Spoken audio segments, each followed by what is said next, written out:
rek peut-être 10% yi dinañ génn wala 15% yi bu kenn naagu ba foog ni yow yaa tax sénégalais génn déedéet li tax lii am mooy yëg-yëg bu kenn ku nekk am ni suñu réew suñu askan mi ngi traversé ay moments yoo xam ne bu ñu seetaanee ba mu demee nenn rek defe naa dina rëcc définitivement kon maa ngi leen di gërëm ñoom ñëpp ci turu peuple sénégalais bu loolu weesoo may sargal jigéen ñiit ndax gis nañ seen taxawaay ci xeex bi te tey dañ leen ko mandargale muy journée 8 mars jigéenu boor bu nekk nag du jigéenu Pastef kese jàpp nañ fay jigéenu Pastef gis nañu seen dëgër laay ak seen muñ ak seen xeex ba fi mujje waaye jigéen ñi taxaw jàpp ci xeex bi ñu ma mën a lim ak ñu ma mën a limul defe naa Adja Yacine ngi nii toog sama wet sama avocat ay dëmbooje gi nele ñoom may mën a busu ak keneen su ma leen doon lim tey du jeex ñoom Aïssata Sabara ñoom nu mu tuddati Mame Diarra Fam ñooñu ñëpp nag ku ma limul rek bu mu ci mel ñu delloo leen dugal leen ci journée bi di leen jaajëfal bu baax mbokk yi li xew ci réew mi doy na waar li xew ci réew mi ah def naa ñoom Decroix ñooñu ëpp expérience foofu ñooñu fi gën a yàgg waaye gëw ma ni lii fi xew mës na fee xew ci Sénégal du événement 63 du événement yi ko jiitu du 68 du 2000 du 2012 88 93 ba tey jii defe naa lii xew ci Sénégal mës fi xew ba tey jii Sénégal mooy numéro 1 ci actualité mondiale journal boo ubbi Sénégal mooy numéro 1 ci actualité mondiale kon loolu du lu tuuti il faut que ñun sénégalais ñu mun koo natt xam lii li mu doon ak lan la war a marqué ci suñu histoire réew parce que su dee mënuñu ci jël ay jàngat waaye gañe ci ay points ba lii dootul am ci réew mi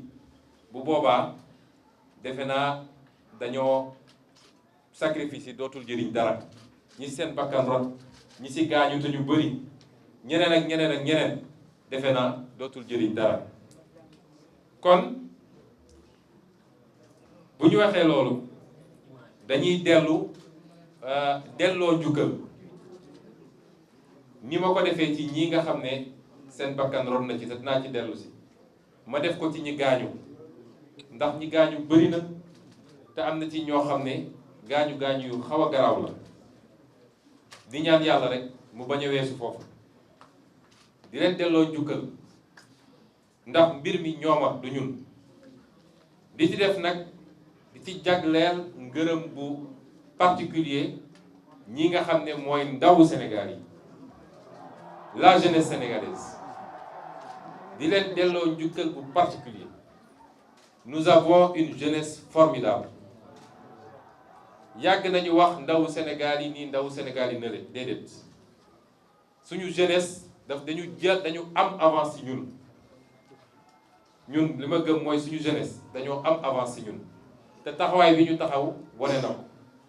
ndax ku dem di jàmmaarloog alkaati mu yor arme yor lu la mun a rey yor lu la mun a gaañ yow yoroo lu dul say loxo te defoo ko parce que da nga am dërëm booy xaar ndax am na ñu féete beneen fànn ñu leen di jox xaalis pour ñoom ñu dem rey faat ay bakkan yow defoo ko ngir dërëm boo xaar waaye xam nga ni sa avenir moom moo nekk en jeu kon ngàcce gaalaama jeunesse sénégalaise boobu te ñu leen di wax ni day door rek bis ni ki tey na ngeen xam ni réew mi seen réew la décision bi seen décision la ñun acteurs politiques yi si seen waaw la ñu war a doxee yéen la ñu war a déglu kon bu leen nangooti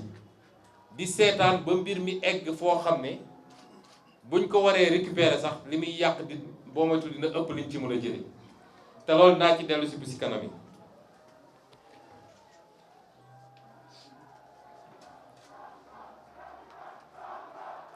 ma wax nag ni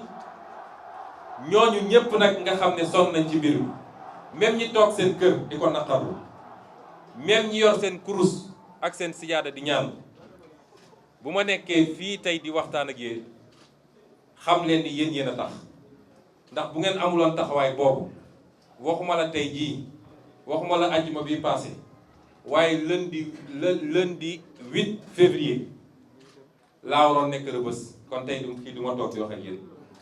kon bu leen kenn gëmloo ni dañ ñoo may faveur may ñu faveur waaye seen taxawaay li mu firndeel rek mooy li tubaab naan la souveraineté appartient au peuple mooy kàttan dëgg sañ-sañ dëgg ci biir réew askan bee ko moom kenn moomu ko ñoom dañoo faral di wax loo wax ñu ne la force reste à la loi restera à la loi waaye la loi mooy le peuple la loi du député la loi du Macky Sall la loi du Antoine Diome la loi mooy la volonté populaire ku dem nag ba sàggane ko foog ni loi yi ñu voté te peuple bi voté ko mun nga koo jalgati di ko teg ci kaw nit ñi peuple bi dala koy fàttali te loolu moo leen dal tey kon taxawaay boobu ngalawaay bu mu dañati Sénégal bu mu dañati parce que li ñuy wax les grandes démocraties boo gisee njiit yi am lu ñu sañul foofu mooy askan wi dafay taxaw jonn di leen surveiller saa suñu commencé génn rek nit ñi génn ne leen lii duñ ko nangu ñu dellu si waat kon ñun ñëpp nañu am taxawaay boobu bis ni ki tey ma wax tamit nii ñii nga xam ne ñi ngi ci kaso yi tey lu ëpp téeméeri nit ñi ngi ci loxo Macky Sall ñii Tambacounda ñii Kédougou ñii Ziguinchor fii Ndakaaru ba Saint-Louis Tivaouane fu nekk jàpp nañ fa ay nit ñoo xam ne sàccuñu reyuñu nit wuruñuñu laxasuñu ay billets détourné wuñu xaalisu réew mi seen crime mooy dañoo manifester te constitution moo leen jox droit ñu mën a manifester loolu ñu ngi masawu ñooñu waaye di leen xamal ni duñ leen seetaan te dinaa ci ñëw bu si kanamee di masawu it ñi nga xam ne ñàkk nañ ci seen alal parce que dégâts matériels yi bëri na loolu du woon cëslaayu mbir mi ñi jóg di manifester duñu ay bandi duñu ay saay-saay ay nit nag mën nañ cee rax waaye loolu taxu leen woon jóg te it suñu xeex jubluwuñu ko ci askanu sàngam wala réew sàngam du loolu mooy suñu xeex waaye dafa fekk da am fu mbir di toll lépp mun na cee jaxasoo lépp mun na cee am waaye loolu du woon cëslaay bi parce que ku bëgg a yor réew ak ku bëgg a defar réew doo toj alalu jàmbur doo yàq oto jàmbur doo toj kër jàmbur kon loolu ñu ngi koy masawu bu baax it ñi mu dal di masawu njabootu ñi ci faatu di leen jàll te bu soobee yàlla dinañ góorgóorlu ba kenn ku nekk ñu def suñu délégation ñi fi nekk ñépp dox ñëw jaale si leen di masawu njabootu ñi gaañu lañ ci mënit ci taxawu nañ ko def di masawu njabootu ñi nga xam ne tey caabi féete na leen gannaaw wax leen it seetaanuñu ñooñu ndax gannaaw bu ñu jëlee avocat yi leen war a défendre kenn ku ne ñi ngi góorgóorlu ci lañ la mën a jàppale ba doo tumuranke wala sa njaboot du tumuranke waa mbokk yi lii lépp lan moo ko waral lii lépp ci ay tiis yu dal ci Sénégal lan moo ko waral li ko waral mooy li tubaab di wax cupidité ak boulimie du pouvoir mooy xiif bi nga xam ne Macky Sall ak ñi mu àndal xiif nañ ko nguur ak yaakaar nit ñoom dañoo war a mun a yor nguur gi toog fi ba faw lii lépp loolu ko andi moo ne de ay at ci gannaaw loolu la ñu xeexoon ba ay bakkan rot fi li andi lii mooy nguur gi ñu teg ci loxo Macky Sall ne ko jox nañ la suñuy moyen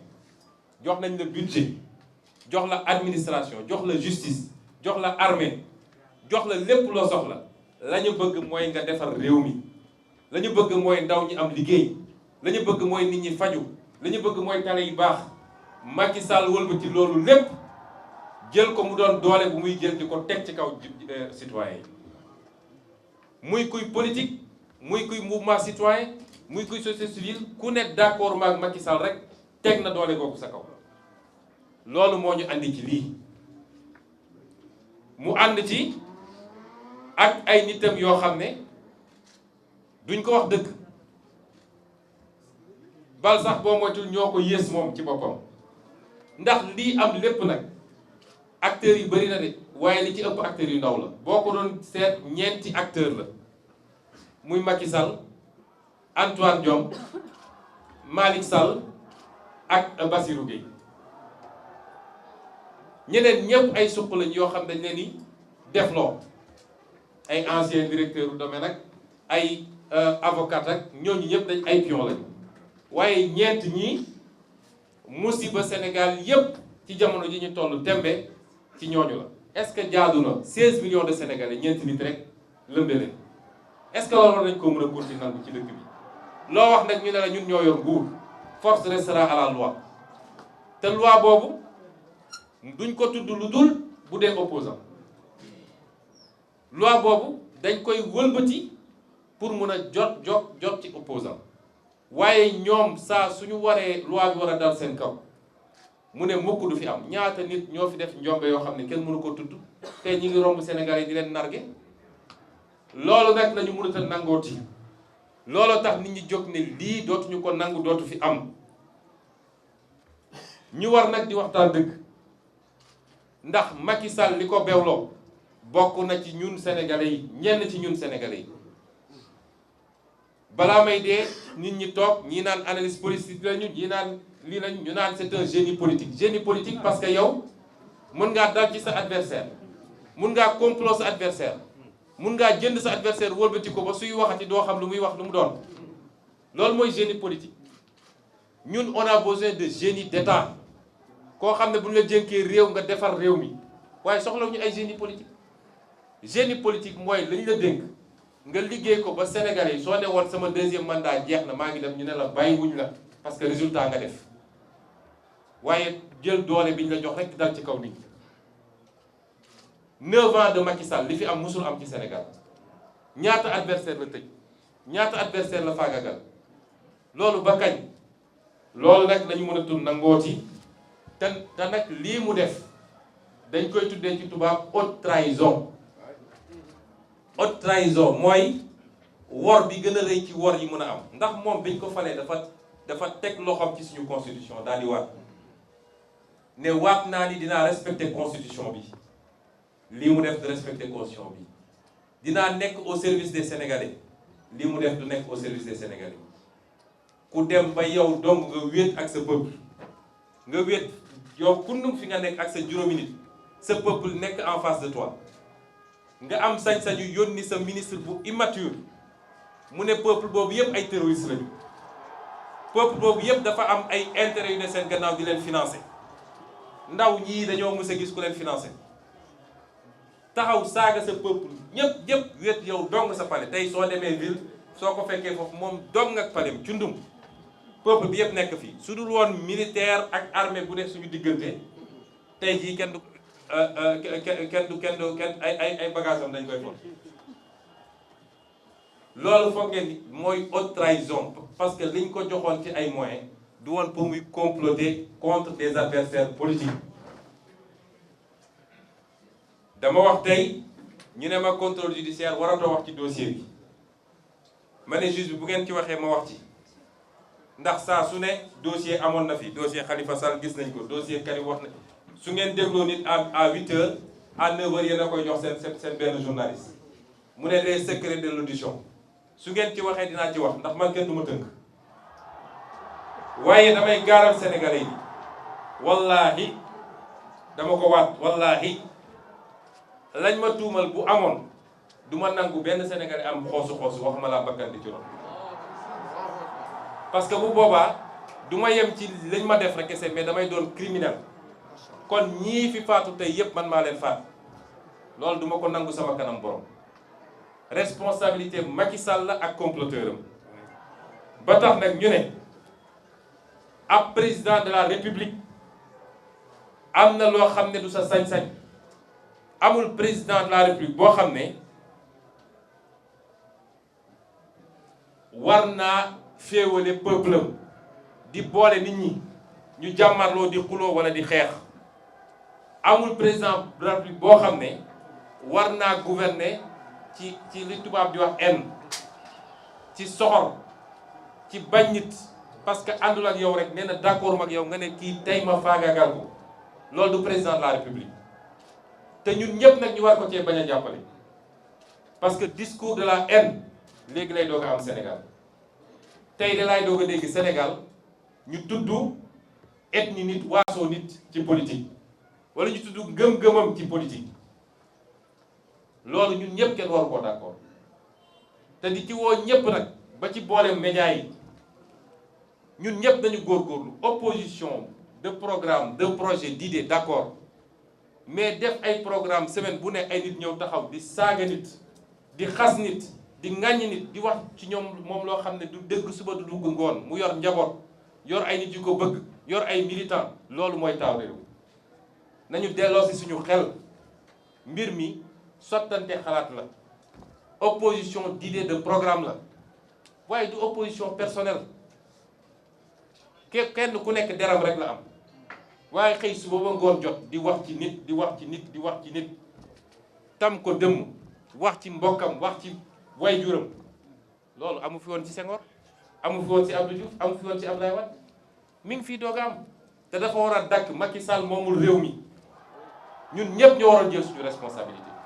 te lii defe naa buñ ci génnee dina doon leçon pour ñun ñëpp parce que maa ngi seetaan programme yi je vois moins d'arrogance.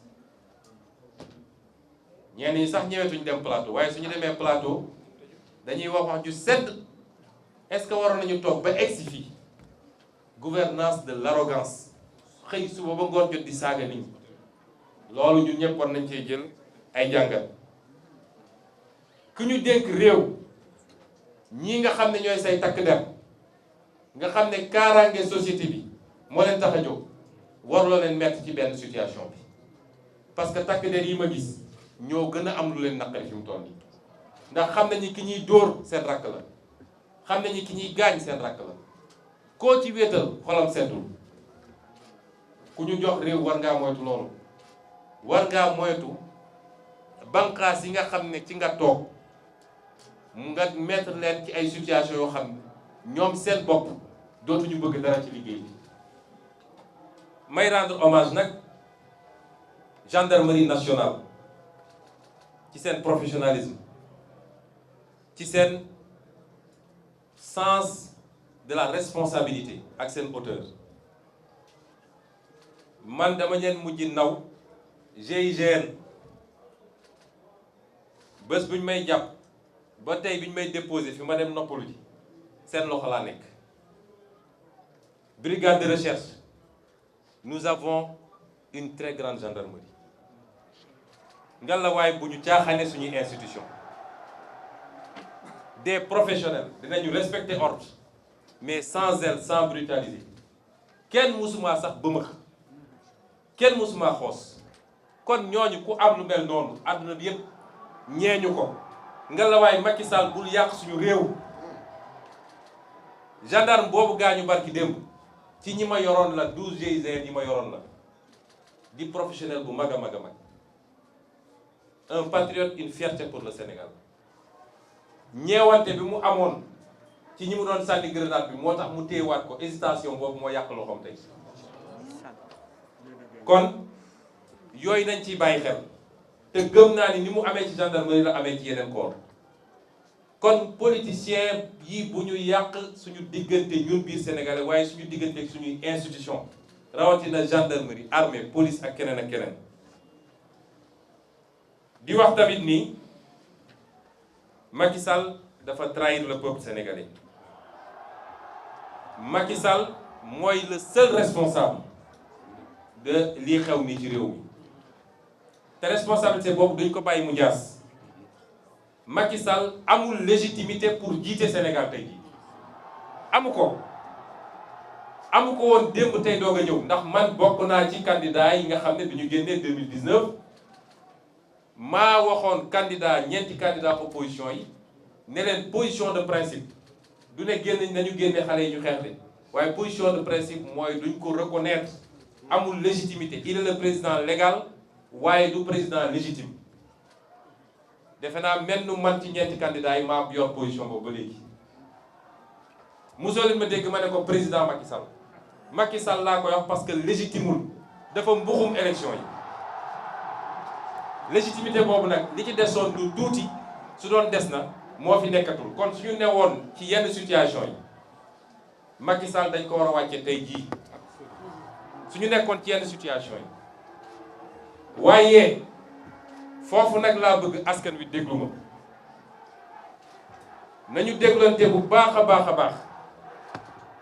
parce que loo gis rek tey ak dal daf cee baax benn bu kenn dem pale génne Macky Sall ne day wàcc par force parce que loolu baaxul ci démocratie fi mu mën a jëme réew mi du baax moom bu xoolee boppam ba xam ni amatul légitimité pour jiite Sénégal mu ne jóg naa man démissionné na askan wi yëpp jóg tàccu ñu préparer suñu élection anticipée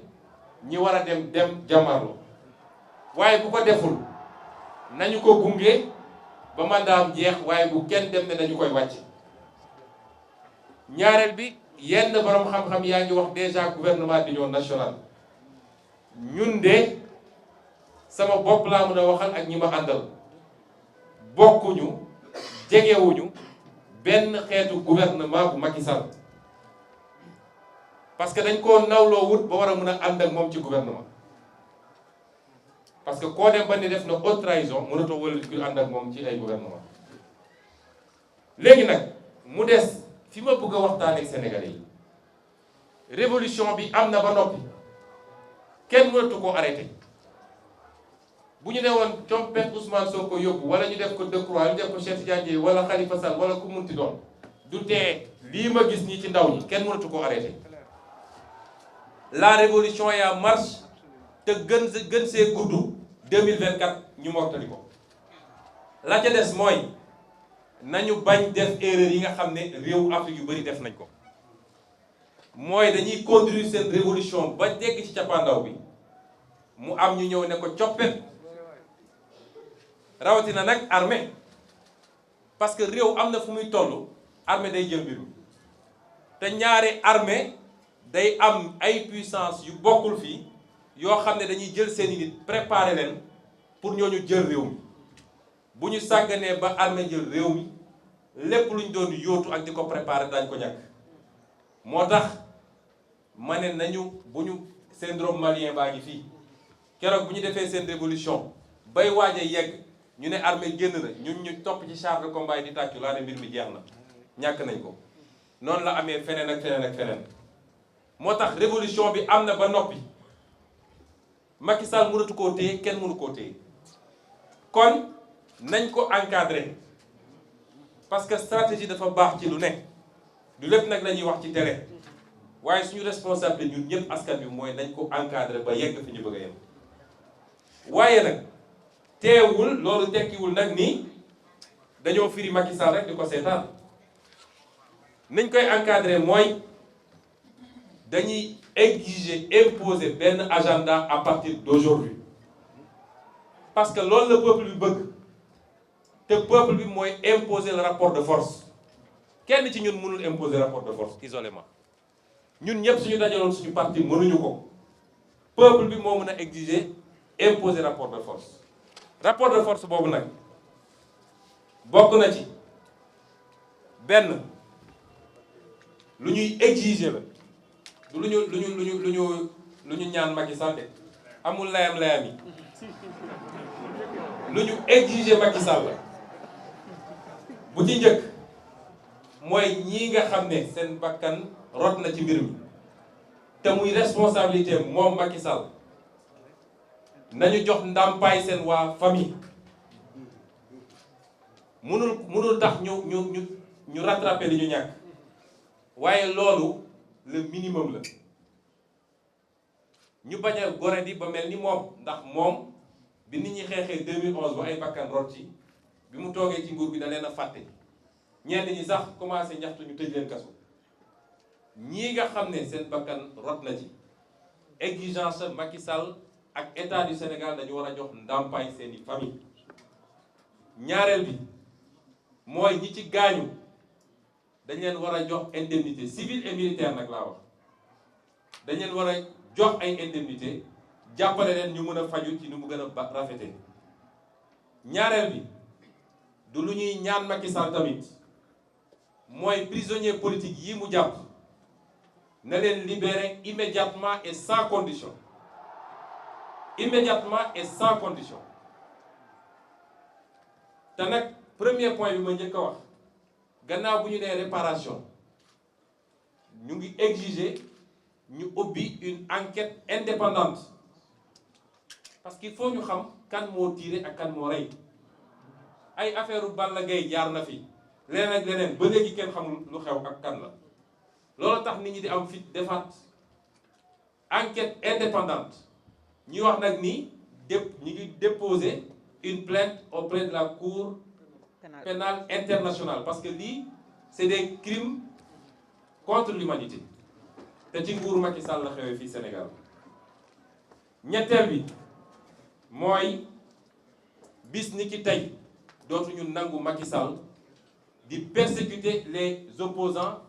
ak les honnêtes citoyens di leen espionner di leen mettre sur écoute la terreur va changer de camp dootuñu ko nangul Macky Sall yooyu il faut mu jeex tey démb dégg ngeen gendarme bu démissionné parce que def na liggéeyam ni mu ko war a defee ñu envoyé ko ay police ñu koy espionner suba ngoon Macky Sall moom lan la ñu teg wala moom mooy Sénégal loolu dina dakk bis ni ki tey ñaareel bi mooy ñi nga xam ne ay milices la yu mu jël moom ay sambabo yi ñu jël jox leen xaalis ñu yor ay jaasi ak ay fital di fit nit ñi exigence nañ leen a identifier jàpp leen livrer leen à la justice ñu àtte leen ñoom ak ñi leen yónni nag ñoom ak seen commanditaire juróomeel bi mooy Macky Sall bëgg na ko bañ na ko dina créer les conditions pour ñu mën a dem ci ay élections nu mu gën a leeree ay wuruj fichier électoral jeex na ci Sénégal yor say carte d'identité ne du ma ko jox ndaw ñi parce que ànduñoo ak man jeex na ci Sénégal Macky Sall dina créer les conditions yu ñu mën a demee ci élection xam ne ñépp lay tolloole ku peuple bi tànn ñu ne kii la juróom-benneel bi mooy ci ni mu gën a gaawee il faut ñu organiser élection yi ci élection locale Sénégalais yi tànn seeni maire parce que maire yoo xam ne seen mandat léegi mu def 10 ans kenn mënatu koo nangu dina organiser élection législative en 2022 Sénégalais yi tànn seen député jox seen bopp assemblée bi ñu bëgg waaye dina organiser 2024 élection présidentielle ci ni mu gën a rafetee lii lenn rek moom la doon exception mooy mu dem ba xam ni moom dirigeetul Sénégal amatul légitimité Sénégal mu ne démissionné naa ñu def élection anticipée waaye duñ ko may benn report mu toog naan maay buum maay bummi maay seet kañ laa koy def ak nu ma koy defee kooku moom jeex na Sénégal juróom-ñaareel bi mooy na delloo ñi mu xañ seen droit civique benn ci Khalifa Ababacar Sall bii ñaar ci Karim Wade parce que loo xam ne yëkkati nga ko dem ba juridiction internationale ñu ne la jaarul yoon nga ne damay jaay doole kooku du nekk candidat ci réew mi loolu suñ ko seetaanee ëllëg ci man la ñëw gannaaw suba ci keneen lay dem dootu fi nangu élection lu dul ko ku fi war a nekk candidat nga war a nekk candidat Sénégalais yi seet ku leen doy ñu tànn ko waaye Macky Sall mooy tànn kuy candidat ku dul candidat loolu jeex na Sénégal juróom-ñetteel bi mooy moom Macky Sall na taxaw jàkkaarloog sénégalais yépp amul moo bon vouloir wala nii oui nii non fii non rek moo fi am na jàkkaarloog sénégalais yépp ne 3e sax dootuma ko tudd wax ma la mandat amu ci droit te peuple bi nee na amu ci droit peuple bi nee na deuxième mandat sax doyal nañu waaye nekk républicain moo tax dinañ ko bàyyi mu yeggali kon bu mu fi taxawati naan ay nii oui nii non ak yu demee jeex na 2024 Macky Sall n'est pas candidat au Sénégal bu amee beneen république bu mu am nag mën na fa leen nekk candidat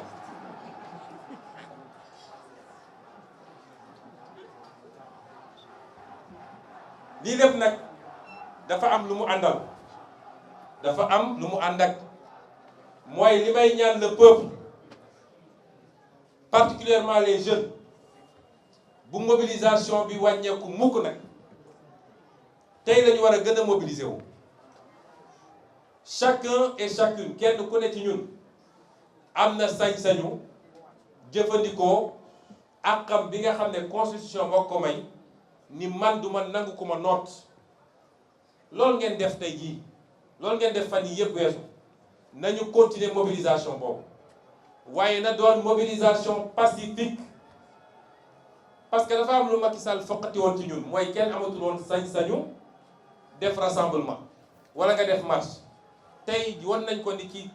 par force dinañ ko def parce que constitution moo ñu ko may te keroog bi mu ñu koy may dafa ne déclaration ngay def amul autorisation déclaration la balaa may dee ñu ne marche non autorisée France mun a bàyyi nit ñi ñu manifester Canada mun koo bàyyi keneen ak keneen Turquie yow fi nga dëkk Sénégal ñu ne la doo fi manifester parce que son excellence Macky deuxième nee na kenn du fi manifester loolu jeex na ci Sénégal may proposer ñu continuer manifestation yi jël benn fan wala ñaar ci semaine bi 1 million de Sénégalais nañu génn yor seen drapeau national xool fu ñuy dem fu ñu koy defee dem taxaw fa exiger que lii ma wax 9 mesures yi ak yeneen yoo xam ne après concertation dina ci yokku Macky Sall da koy respecté wala dootul am jàmm ci réew mi su amee kuy tiit désormais Macky Sall lay doon waaye dootul doon ñu loolu jeex na ci réew mi may wax nag gannaaw bi ma waxee li jëm ci Macky Sall may lancer un appel ñun ñii ñépp nag di acteurs politiques askan wi mérité na des acteurs politiques qui soient à leur hauteur ñun ñépp amatuñu droit yenn yi nañu sargal askan wi nañu delloo politique sa noblesse nañu jël engagement ñun ñépp waat ko ni peuple bi rek moo ñu ñor kenn new fi di politique pour xaalis booy am ku bëgg ay milliards uti ko feneen waaye politique servir ton peuple la yaa ciy sonn dépenser si ñàkk ci ba dee waaye waroo ku foog ni ci milliards ci politique ngay amee milliards ndax nga sa bopp loolu dafa war a dakk Sénégal mën nañu am ay projets yu wuute mën nañu am gis-gis yu wuute waaye ñun ñëpp nañu bokk bëgg réew mi nañu bëgg réew mi jaay intérêt réew mi li Macky Sall def daf fi war a dakk suñu ressource naturelle nga jaay suñu marché public nga jaay lu la neex nga def loolu jeex na ci Sénégal kon dama bëgg ñu nit peuple bi waruñoo gën a gore man Ousmane Sonko je ne mérite pas ce peuple là je ne le mérite pas gisuma lan laa def ba peuple bi war a daj lii mu daj ci ñun kon ñu nit nañu jël engagement solennel ni bis ni ki tey un nouveau départ la ñu jël parce que réew mi yomb naa defar de te peuple bi amatul droit un troisième ou un quatrième départ bii pas ça doit être le bon départ su dee nag dañuy ŋàññi ñi fi ne ba jëlee leen fi ñëw def la ñu defoon wala lu ko yées defe naa bu au bout du compte peuple bi mooy mujj génn ci ñun ñëpp kon loolu ci lu jëm ci ñun la nga la waay nañ ci góorgóorlu ma yokk ci benn poñ la ma ciy waxtaan bëri na trop waaye dafa fekk li tubaab di wax machiavélisme ñu bëgg a utiliser yenn yi à des fins strictement politiques may sànni ay kàddu jëmale ko ci Casamance une dernière fois samay mbokk laay waxal wala lenn ci samay mbokk ndax yàlla may na ma bokk fépp ak lu nit mënoon jàpp ba tax nga jël ngàndaay dugg ci àll bi jàpp ni dañ laa xeeb jàpp ni dañ laa boolewul jàpp ni citoyen de seconde zone nga